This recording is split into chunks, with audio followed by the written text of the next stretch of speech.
राधे राधे। राधा वल्लभ श्री हरिवंश। श्री राधा चरितमृतम भाग 35। शरद की वह प्रथम पूर्णिमा। शरद ऋतु था। उस समय जब कामदेव गोलोक से वृंदावन आया, वह बहुत प्रसन्न हुआ। चलो मेरे युद्ध के लिए शरद मेरा सहायक ही होगा। नाना जाति के फूलों से वृंदावन महक रहा था। कामदेव ने चारों ओर दृष्टि घुमाकर देखी। मल्लिका, गुलाब, जूही ये सब चारों ओर खिले हुए हैं और जिनकी आवश्यकता थी उनको और खिला दिया कामदेव ने। शीतल बयार चल रही है, ऐसी बयार जो काम वासना से दूर भी हो, उसके मन में भी कामोद्दीपन हो उठे। मुझ मदन को वो कृष्ण पराजित करेगा।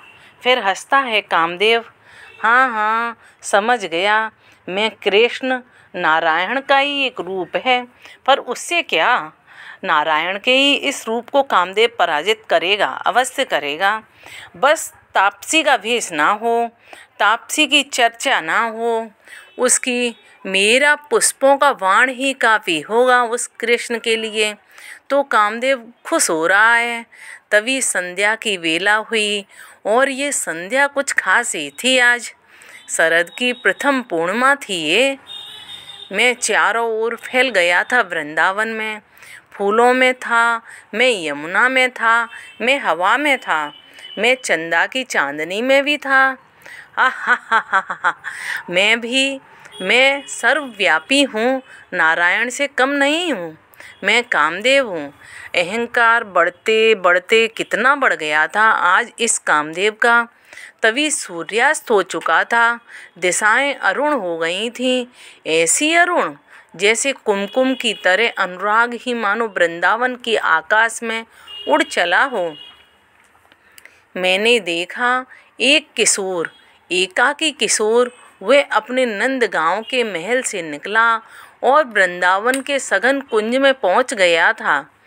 कामदेव देखते ही समझ गया कि कृष्ण यही है। ओहो, ये तो बहुत ही सुंदर है, मेरी तरह सुंदर है ये। वह देखने लगा कृष्ण को। कितना कोमल है इसका अंग, अंग अंग सौंदर्य से भीगा हुआ है। नहीं, ये तो मेरे से भी सुंदर है। इतनी सुंदरता, इतनी सुषमा, इतनी शोभा तो मुझ में भी कभी नहीं थी।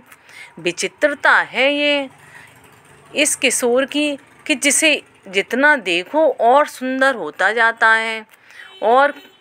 और कामदेव चकित हो रहा है। घुंघराली अलकें, उन सघन अलकों पर मोर पिच, मस्तक पर गोरोचन का तिलक, उफ इसकी मुस्कान। कामदेव चकित रह गया, क्योंकि उस किशोर के आते ही वृंदावन में कामदेव का प्रभाव समाप्त हो गया था। अब तो प्रभाव इसी किशोर का ही रह गया है। कामदेव देखता ही रह गया था। इस किशोर के आते ही प्रकृति प्रेम पूर्ण हो उठी थी। पक्षियों ने चहकना भी छोड़ दिया था और किशोर को ही देख रही थी। भौरों ने गुनगुना छोड़ दिया था। ये सब भी इसी की ओर ही मुड़े हुए थे। मैं भी कितना मूर्ख हूँ, इसको रिझाने के लिए तो कुछ तो अप्सराएं लाता, अकेला ही आ गया। अब कामदेव को चिंता हुई, पर आश्चर्य भाव से वो उस नंद किशोर को ही देखता रहा। किशोर ने एक शिला को अपना आसन बनाया। गोवर्धन की शिला थी वो। उसी शिला में बड़े आनंद से वो बैठ गया था। कामदेव ने देखा उस किशोर की एक एक अदा स्वयं कामदेव को ही मुग्ध कर रही थी। वो जिस तरह बैठ रहा था, वो जिस तरह झुक रहा था, उसकी वो आँखें जो मतवाली थीं, वो कभी कभी मोर या तोते की ध्वनि सुनकर मुस्कुरा देता था। उफ, उसकी वो कातिल मुस्कान। पर ये क्या, अपनी फेंट से कुछ निकाल रहा है। ओहो, ये तो बांसुरी है। कामदेव चकित रह गया। ये बांसुरी बजाता है, चलो फिर तो मैं इसे चुटकियों में ही हरा दूंगा। डर मुझे ये था कि कहीं ये माला या सुमिरनी या किसी यौगिक क्रिया को ना अपना ले, पर ये तो बांसुरी बजाएगा। बस मेरा काम तो अब हो ही गया। हंसा कामदेव और अपना प्रभाव चलाने लगा। पर अपना प्रभाव चलाए उससे पहले कृष्ण का प्रभाव चल गया। कामदेव ने देखा उस किशोर ने बड़े मुग्ध भाव से पहले तो चंद्रमा को निहारा और ऐसे निहारा जैसे अपने प्रेयसी को याद कर रहा हो, जैसे अपनी प्रेयसी के मुख का स्मरण कर रहा हो उस पूर्ण चंद्रमा को देखकर। पर मेरा प्रभाव उस पर पड़ क्यों नहीं रहा? कामदेव चिंतित हो उठा।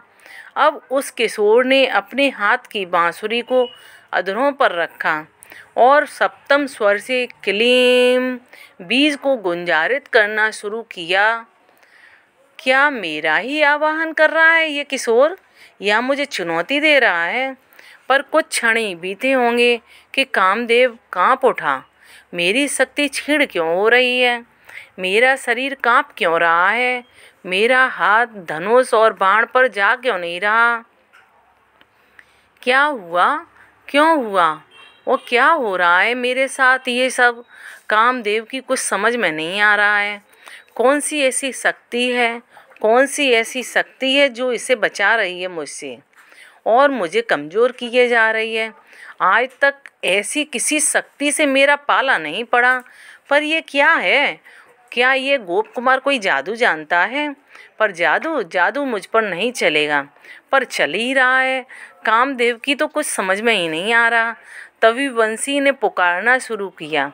बंसी की पुकार सुनकर स्वयं मोहित होता जा रहा है कामदेव। बंसी में जो स्वर छेड़ा था वह स्वर तो मेरी पत्नी रति भी नहीं जानती। कामदेव ने अब ध्यान से सुनना शुरू किया। बंसी में वो किशोर कुछ गुनगुना रहा था। कामदेव खुश हुआ।